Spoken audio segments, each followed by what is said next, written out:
Pagiging pasosyal at away ni na Heart Evangelista at Pia Wurtzbach umay na at imbiyer na sa mga netizens.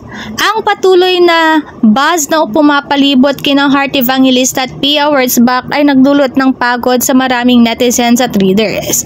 Ang tunggalian sa pagitan ng dalawang kilalang personalidad na Pilipino, lalo na sa mga pandaigdigang kaganapan sa fashion, ay itinuturing ng ilang bilang isang pagpapakita ng pagiging mapagpanggap at hindi kinakailangang pag-iisa.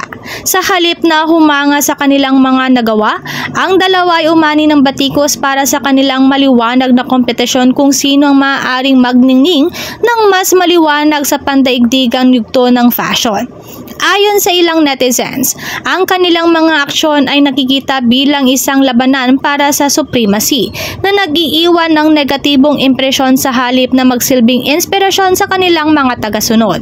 Maraming online commenters ang nangangatwiran na ang parehong mga celebrity, lalo na si Pia, na minsang humawak ng titulong Miss Universe ay dapat na magpakita ng kanilang mga sarili bilang mga huwaran sa halip na makisali sa mga pampublikong sagupaan.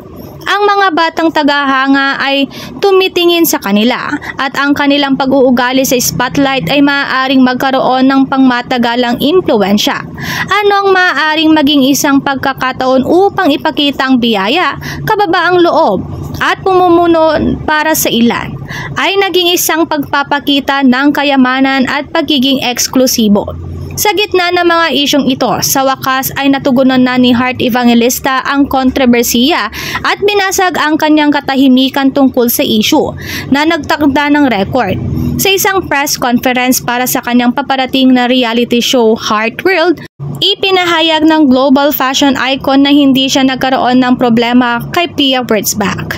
Binigyan din niya na ang anumang nakikitang tensyon ay hindi dahil sa personal na puot kundi sa mga panlabas na impluwensya.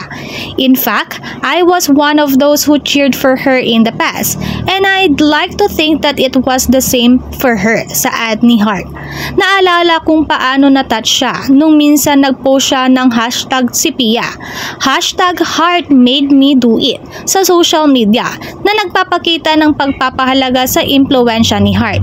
Gayunpaman, ipinupunto din ni Heart na ilang tao sa circle ni Pia ang nagambag sa hindi pagkakaunawaan.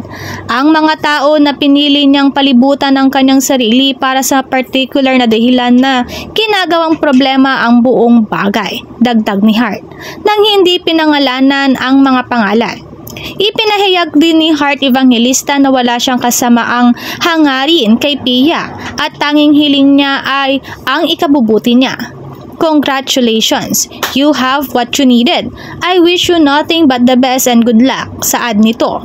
Sa kabila ng mga chismis at mga inaakalang tunggalian, nilinaw ni Heart na nakamove on na siya sa drama. Tama na, okay na yon. I just want to say, stay on the lane, that's it. Sinamantala din ni Heart ang pagkakataon na himukin ng iba na sumulong mula sa issue, na ipinapahayag ang kanyang pagnanais na maging mapayapang lahat at tumuon sa mas positibong mga bagay. Para kay Heart, oras na para iwanan ang nakaraan at iwasan ang hindi kinakailangang mga salungatan.